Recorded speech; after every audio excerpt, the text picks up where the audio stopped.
On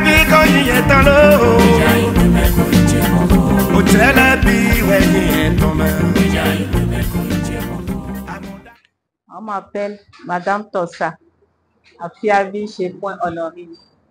Je suis la directrice du Centre de formation et de perfectionnement d'Orcas, qui est situé à Porto Novo, quartier Fonfonsodi.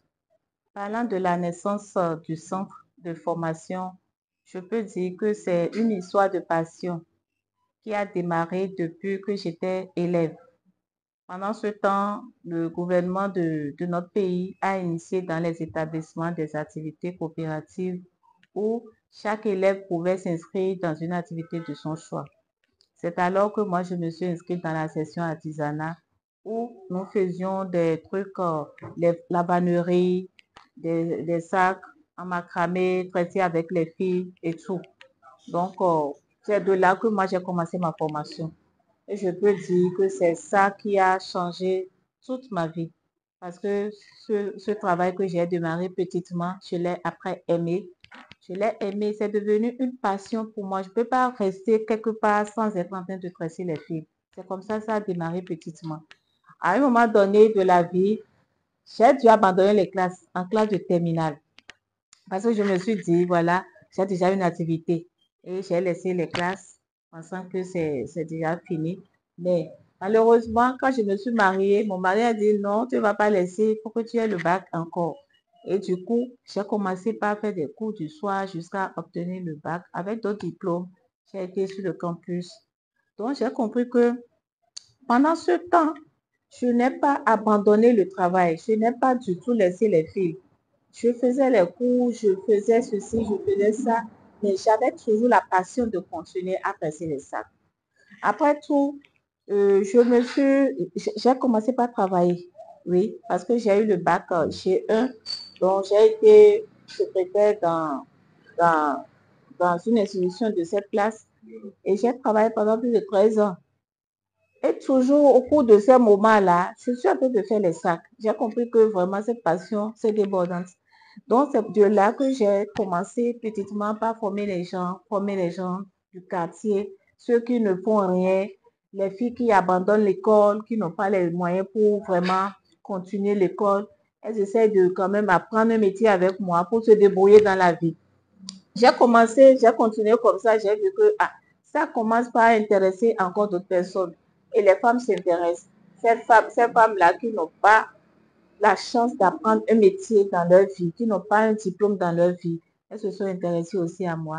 Donc, du coup, je commence par former les associations, les ONG, les groupements de femmes, tous ceux-là qui ont envie de travailler, ils m'invitent et je vais les former. Donc, c'est alors qu'en 2015, j'ai dû abandonner mon boulot parce que j'ai vu que vraiment, les gens sont intéressés à ma formation et j'ai eu beaucoup de personnes à former et du coup, j'étais obligée d'abandonner le travail pour m'occuper de la formation. Disons que dans le temps, j'ai été aussi primée. J'ai reçu des prix dans ce pays. Hein. Il y a le ministère de l'Enseignement supérieur et de la Recherche scientifique qui, dans le temps, avait fait des compétitions aux artisans. Ils m'ont détecté sur le stand lors d'une foire internationale. Ils m'ont détecté avec mes produits et ils m'ont fait appel pour participer à la compétition. Et à l'issue de la compétition, j'ai gagné le deuxième prix de l'artisanat coton textile au Bénin en 2017. À l'issue de ce prix, ils nous ont appuyés. Ils ont appuyé les lauréats, d'où j'ai reçu ces machines. Sinon, dans le temps, nous faisions seulement les sacs. Donc, après l'appui du ministère, nous avons commencé par faire les pailles tissées. Donc, aujourd'hui, le centre est devenu un centre polyvalent où vous pouvez avoir une variété de métiers que nous faisons. Donc, toute personne qui vient au centre peut aussi choisir une activité de son choix pour apprendre. La mission, c'est d'accompagner toute personne, c'est-à-dire toute femme, toute jeune fille, tout jeune gens qui vivent dans des situations précaires ou qui n'a pas une activité génératrice de revenus à pouvoir avoir une activité pour s'épanouir dans la vie et pour être autonome en tant que personne vivante. Et c'est pourquoi je me donne cette charge, c'est une charge, hein, je me donne cette charge de former les gens, de former les gens. La formation était vraiment bénévole, et c'est pourquoi les gens essayent de venir, vous voyez. Donc, de leur montrer que dans la vie, il n'y a pas un seul métier. Tout métier que vous avez, vous l'entretenez, hein, et vous vous donnez à ça, ça finit par payer, ça finit par vous récompenser. Voilà la mission que nous avons. La valeur ici, quand vous venez ici, c'est le travail, c'est la solidarité et c'est l'autonomisation. Quand vous travaillez et quand vous avez l'esprit, hein, l'esprit solidaire, l'esprit de rester ensemble pour faire la chose, un jour, vous allez devenir autonome dans la vie. Voilà la valeur que nous cultivons dans nos centres. Donc, nous apprenons aux gens à travailler et à travailler durement. Le centre n'encourage pas la paresse, mais le centre encourage le travail et le travail bien fait. Tout ce que nous faisons ici, c'est de l'innovation. Ça, c'est de l'innovation pure. Lorsque vous venez ici, nous fabriquons les sacs artisanaux anti-pollution. Nous utilisons les fils nylon et les fils coton, ainsi que les fils raffia. Nous faisons même les sacs avec les sachets plastiques. Il y en a ici. Donc, après ça, nous faisons les lits picots, les salons complets et les pains tissés, comme vous voyez. Nous faisons les pots de fleurs de différents types. Et nous faisons les chaussures. Faisons les chaussures avec nos fils. Faisons les bracelets, les colliers, tout ça avec nos fils. Donc, si vous venez dans notre centre, vous n'allez rien perdre, quoi, parce que tout ce dont vous avez besoin est avec nous. Parce qu'avec nos pains tissés, nous faisons des chemises de qualité pour les hommes, des ensembles pour hommes et pour femmes, des robes avec nos pains tissés, des trucs que nous faisons comme en tout cas, je pense que nos confections sont de qualité et ça marque la différence. Et c'est pourquoi nous étiquetons tout ce que nous faisons avec notre marque. La marque que nous avons dans notre centre ici, de façon générale, c'est Afri-Sac, mais aujourd'hui, c'est devenu Afri-Collection. Afri-Collection parce que des sacs, nous sommes parvenus à faire d'autres choses. Et les autres choses que j'ai citées tout à l'heure, comme les pains, les chemises, tout ça là, ça devient une collection. Donc, la marque Afri a déjà une collection. Et quand vous rentrez dans notre collection, tout ce dont vous avez besoin, vous les trouvez. Lorsque vous allez à un festin, vous voulez vous habiller, vous pouvez vous rapprocher de nous. Nous allons vous habiller rapidement. Tout ce dont vous avez besoin ici, des sacs de sortie, des sacs d'ordinateur portatifs comme Odo, il y en a ici avec nous, qui sont pressés à la main. C'est ça qui marque la différence. Donc, nous n'importons pas les choses, mais nous essayons de transformer ce qui existe avec nous en de ces produits. Et ce qui est plus intéressant aujourd'hui, c'est que nous savons tous que notre pays fait partie des premiers pays producteurs de coton. Et avec ça, nous avons une aubaine au Bénin où on peut déjà filer nos cotons pour nous donner des fibres dont nous avons besoin. Ça, c'est vraiment un joyau. Et nous disons merci à l'État pour ce qu'il a fait pour les artisans. Nous n'allons plus loin pour trouver nos fils, mais déjà, ici à Gojibé, nous pouvons avoir ce dont nous avons besoin pour le travail. Voilà. J'ai des clients sur le marché local. Le marché local, d'abord, nous avons des expositions au niveau local, au niveau national. Et là, lors des foires nationales, lors des expositions régionales, communales et tout, nous essayons de présenter nos produits et déjà nous avons des clients qui achètent les produits que nous présentons. En plus de ça, il y a des gens qui achètent nos produits pour aller à l'extérieur. Mais là-bas, les gens voient que, ah, voilà, c'est des choses de qualité et commencent par nous lancer des commandes. Et comme cela, nous avons aussi un marché à l'extérieur. Disons que j'ai beaucoup de clients en France, par exemple, des clients aux États-Unis, des clients au Congo, des clients au Burkina, des clients au Niger. Donc, c'est des gens qui ont acheté une fois le produit qui l'ont apprécié, qui l'ont porté et d'autres personnes ont vu et du coup, ils sont devenus nos clients potentiels parce qu'ils achètent et ils les revendent. Je m'appelle Tosa Kwame Alexandre. Je suis effectivement un des promoteurs de ce centre. Et nous avons commencé la formation des jeunes. Bon, ce n'est pas les jeunes seuls que nous formons, mais nous formons les femmes et les jeunes, surtout ceux qui sont dans des situations précaires.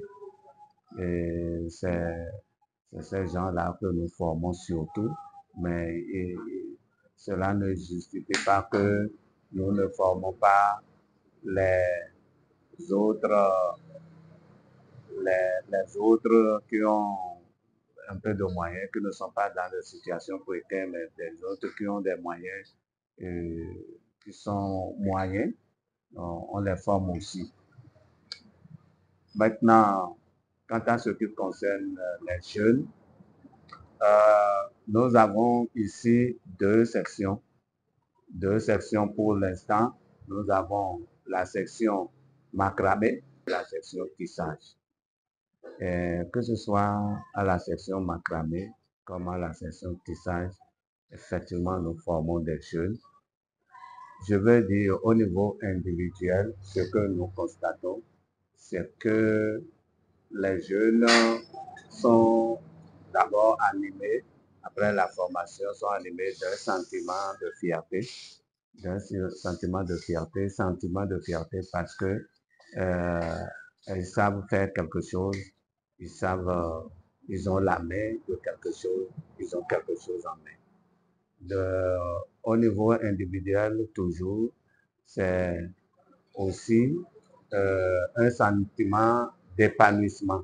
C'est l'épanouissement parce que le travail a été toujours une source d'épanouissement. Ils sont épanouis parce qu'ils savent faire quelque chose qu'ils peuvent, n'est-ce pas, vendre aux clients. Ils peuvent vendre ce qu'ils savent faire. Donc, c'est un sentiment d'épanouissement. Et c'est aussi un sentiment d'insertion parce que ils sont désormais utiles à la société. Ils sont utiles à la société. Au niveau économique, je dirais que eux aussi, comme je parlais de vente, ils peuvent vendre, ils ont du service à vendre. Et ils vendent le service et cela leur rapporte quelque chose. Mais au moment où ils sont en train de vendre le service, c'est aussi une plus-value à l'État. L'État peut prélever les impôts et divers taxes. Donc, c'est ce que je peux dire au niveau économique. Depuis 2 ans, les 2 dernières années, je me suis donné comme tâche d'aider les jeunes.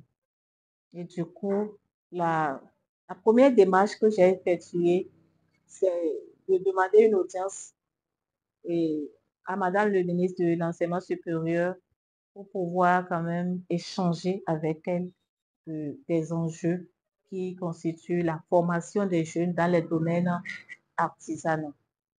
Donc, c'est comme cela que nous avons lancé et Madame nous a mis en contact avec les étudiants il y a 2 ans.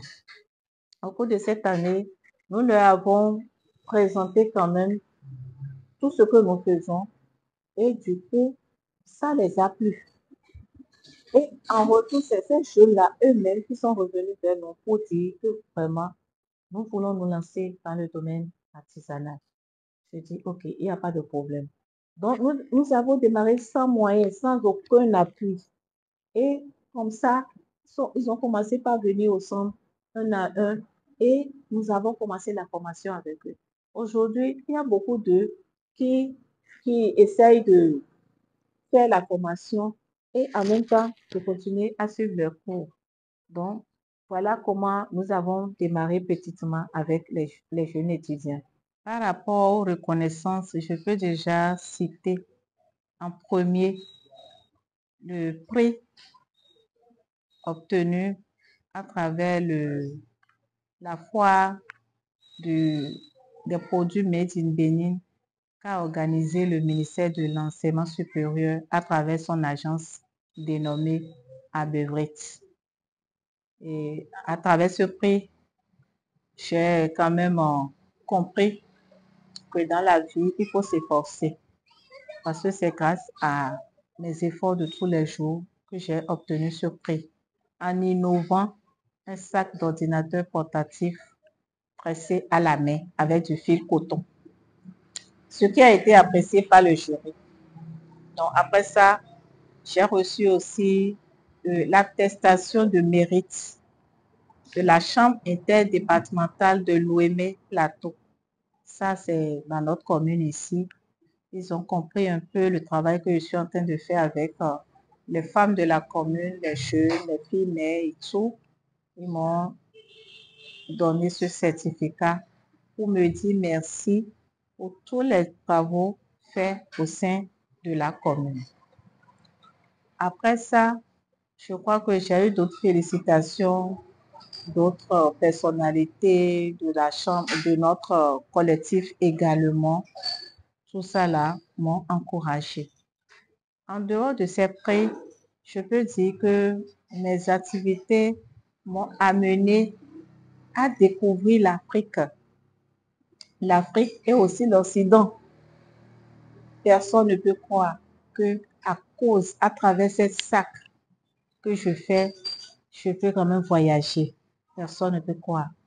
Donc, j'ai compris une fois encore que dans la vie, il n'y a pas un seul métier. Tout ce que vous faites, faites-le bien, c'est tout.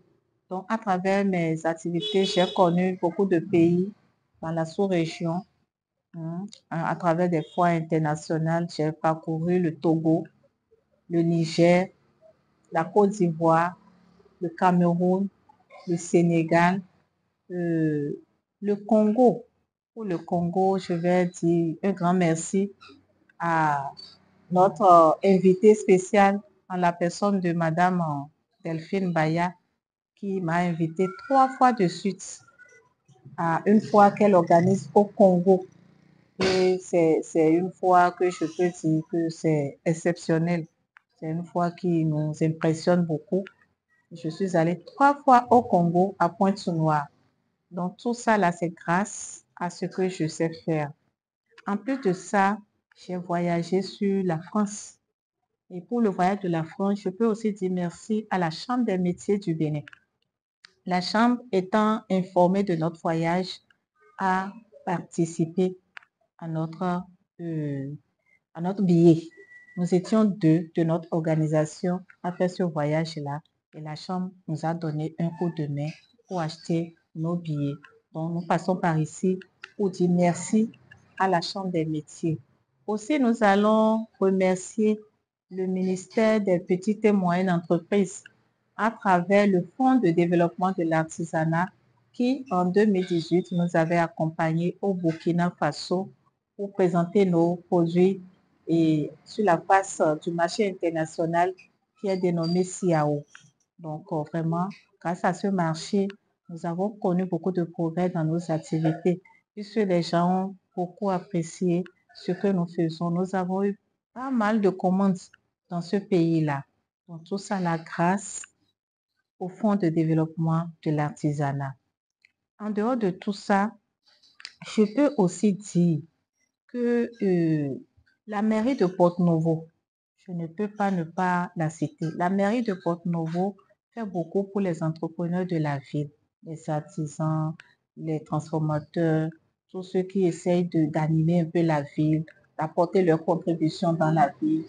La mairie donne un coup de main à ce qu'ils sont en train de faire. Donc, la mairie m'a accompagnée au moins à 2 fois internationales et c'était vraiment des fois concluantes qui m'ont vraiment poussé vers l'avant. Et je dis merci au maire de la commune de Porto-Novo et à son conseil. Voilà un peu en gros, à travers mon parcours, ce que je peux dire. Au centre, comme je l'avais dit tantôt, moi, aujourd'hui, j'ai 2 filières ici.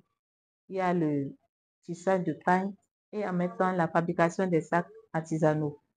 Donc, c'est les 2 filières que j'ai. Mais ce qui est intéressant, c'est que étant présidente d'une organisation de la place qui est responsable des artisans, hein, du Bénin, j'ai aussi un groupe d'artisans qui sont dans plusieurs autres filières, par exemple, c'est-à-dire le stylisme, la coiffure, la menuiserie, la cordonnerie, et j'en passe. Donc, toutes ces filières sont disponibles dans notre organisation. Donc, je me suis dit, pourquoi ne pas aider les jeunes dans les autres filières?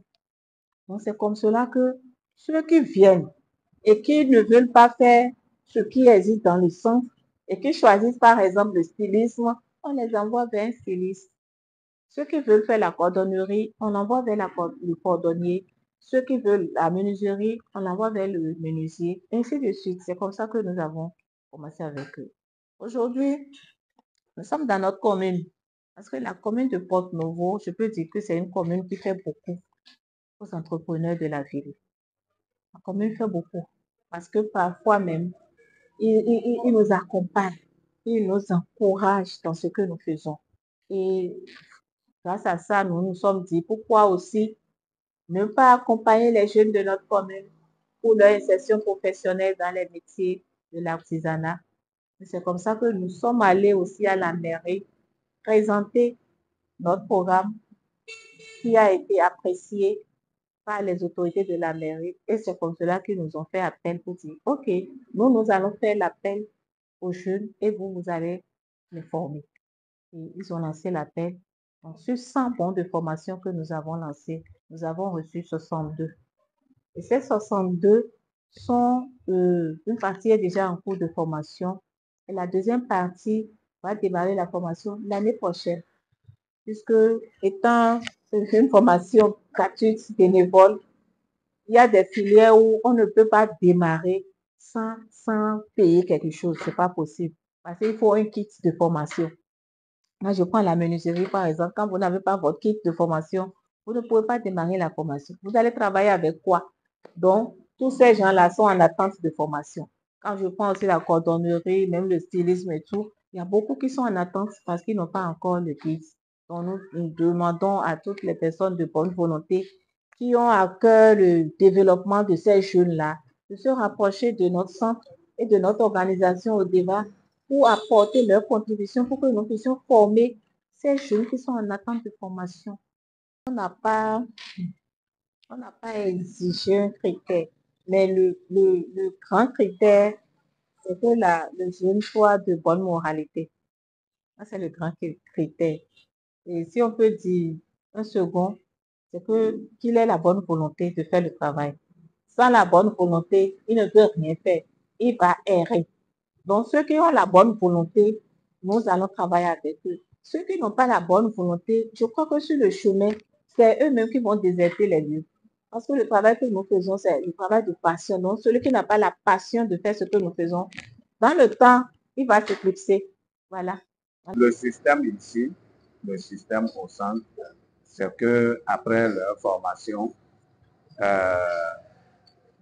ils peuvent produire et lorsqu'ils sont en train de produire, la responsable peut prendre les produits chez eux.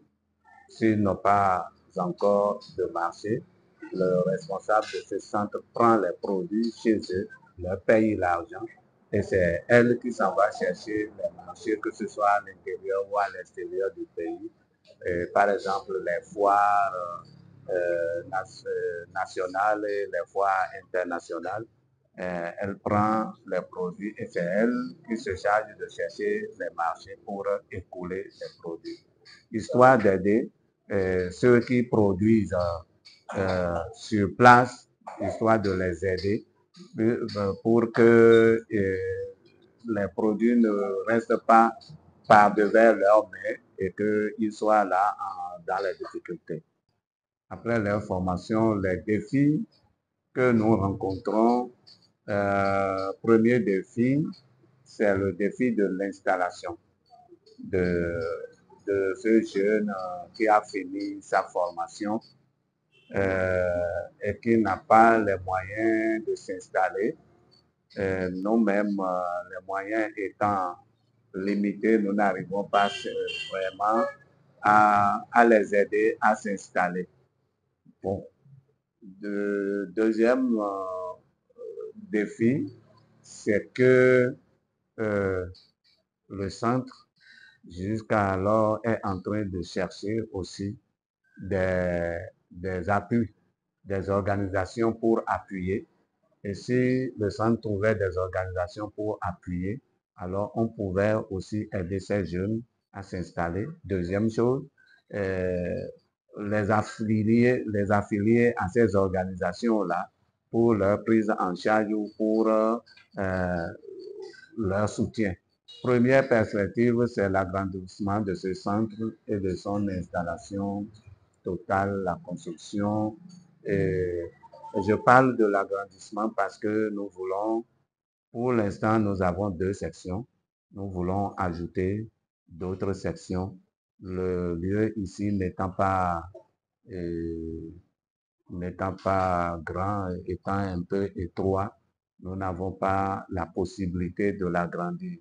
Mais dans l'avenir, et ça, nous sommes en train de faire un peu l'effort de construire quelque part ce centre-là, histoire d'avoir encore un peu plus d'espace pour ajouter d'autres sections. Ce n'est pas seulement et uniquement dans la formation académique qu'on peut bâtir sa vie. La formation académique, c'est une voie, mais il y a plusieurs d'autres voies, comme l'artisanat. Nous avons quelques jeunes qui ont compris et qui ont pris le pas. Donc, je veux lancer cet appel à ces jeunes-là et qui restent tranquilles quelque part pour dire je chôme, je n'ai pas d'emploi, je n'ai pas ceci, je n'ai pas cela. Je veux les inviter à venir suivre ces formations, à venir dans l'artisanat de manière générale et que, n'est-ce pas, ils pourront bâtir leur vie à partir de l'artisanat quand ils vont combiner les deux, et la formation artisanale et la formation académique. Quand ils vont combiner les deux, ils seront des excellents. En conclusion, je peux dire à ces personnes qui sont en train de nous écouter, en l'occurrence les jeunes, qui pensent que dans la vie, il faut étudier et aller travailler dans un bureau. C'est tout ce qu'ils ont dans la tête. Je peux déjà passer par ici pour leur dire que tout ce que la main pourra faire, il faut que le jeune n'abandonne pas pendant qu'il est en train d'étudier. Parce qu'on ne sait pas ce qui va marcher dans la vie. Soit c'est les études qui ont marché parce que vous avez trouvé un bon poste, soit c'est ce que vous savez faire. Et aujourd'hui, quand vous voyez un peu la Chine, je pense que ce n'est pas le diplôme. Lorsque vous allez en Chine, par la grâce de Dieu, je suis allée en Chine une fois et je peux dire merci à Dieu, j'ai vu beaucoup de choses. Ce n'est pas le diplôme forcément, c'est ce que vous savez faire. En tant que jeune, vous devez vous consacrer sur ce que vous savez faire. En dehors des diplômes que vous avez obtenus, il faut tout faire pour avoir quelque chose que vous savez vraiment faire, que vous allez développer. Ça peut vous enrichir dans la vie. Parce que la finalité de tout ce que le jeune est en train de faire après les études, c'est avoir de l'argent, être riche. Donc tout ce que les mains touchent à faire, n'abandonnez pas. Parce qu'on ne sait jamais ce qui va réussir dans la vie. Notre centre est en train de faire des efforts pour résoudre un certain nombre de problèmes dans les objectifs de développement durable que le gouvernement est en train de vraiment aider à résoudre. Nous, par exemple, nous nous sommes dit, quand je prends le côté des femmes, pauvreté extrême doit vraiment diminuer au sein des femmes. Et si vous avez le temps ou bien la grâce de revenir vers nous, nous allons peut-être mobiliser notre association, vous allez les rencontrer. Vous allez recueillir des témoignages de ces femmes-là que nous avons formées, qui étaient zéro à la base, mais qui aujourd'hui peuvent s'affirmer dans la société parce qu'elles savent faire quelque chose parce qu'elles ont un travail en main, parce qu'elles peuvent travailler pour avoir de l'argent, subvenir à leurs besoins, se prendre en charge leurs enfants et tout. Ce serait avec plaisir que vous allez entendre ces témoignages. De l'autre côté, nous sommes en train de vouloir résoudre aussi un problème au sein des jeunes. Le problème du chômage qui devient de plus en plus criard dans notre société, dans notre pays, le Bénin. Tout le monde voit que beaucoup de jeunes sont en essence de quête de travail. Et on se demande jusqu'à quand tous ces gens-là qui ont tant de diplômes auront un emploi dans une institution donnée dans notre pays. C'est pas facile. C'est pas du tout facile. Donc, ayant connaissance de tout ça, nous, on s'est dit ce que nous, on sait faire, qui aujourd'hui nous a aidés à être ce que nous sommes. Nous pouvons aider d'autres à l'avoir. Moi, c'est comme une lutte que je suis en train de mener. Et cette lutte-là, c'est un peu caché. C'est pas connu de tout le monde. Et je suis quand même fière de le faire parce qu'un jour, ça va donner. Ça va finir par porter haut. Et les jeunes que je suis en train d'encadrer, à la longue, ce problème de manque d'emploi, on n'a pas trouvé un emploi décent et tout, ils ne vont plus connaître ce problème. Parce qu'ils vont créer leur propre entreprise. Ils seront DG de leur propre entreprise. Et c'est d'autres personnes qui viendront leur dire, j'ai l'honneur de trouver une place dans votre entreprise. Quoi de plus beau? Donc voilà les luttes que nous sommes en train de mener dans notre centre pour résoudre le problème de pauvreté au sein des femmes, le problème d'emploi au sein des jeunes, pour que vraiment notre pays puisse vraiment développer. Donc, les gens se tonnent quand je fais les sacs. J'ai abandonné mon travail et je dis que je fais seulement les sacs. Jusqu'à aujourd'hui, à l'heure où je parle, beaucoup de gens se demandent si cette affaire de macramé peut nourrir un homme. Je souris parce que ce que je suis, c'est dans ça que je suis devenue tout ce que je suis. Et je bénis Dieu. C'est la grâce de Dieu. Et dans ma vie, je dis, tout est grâce.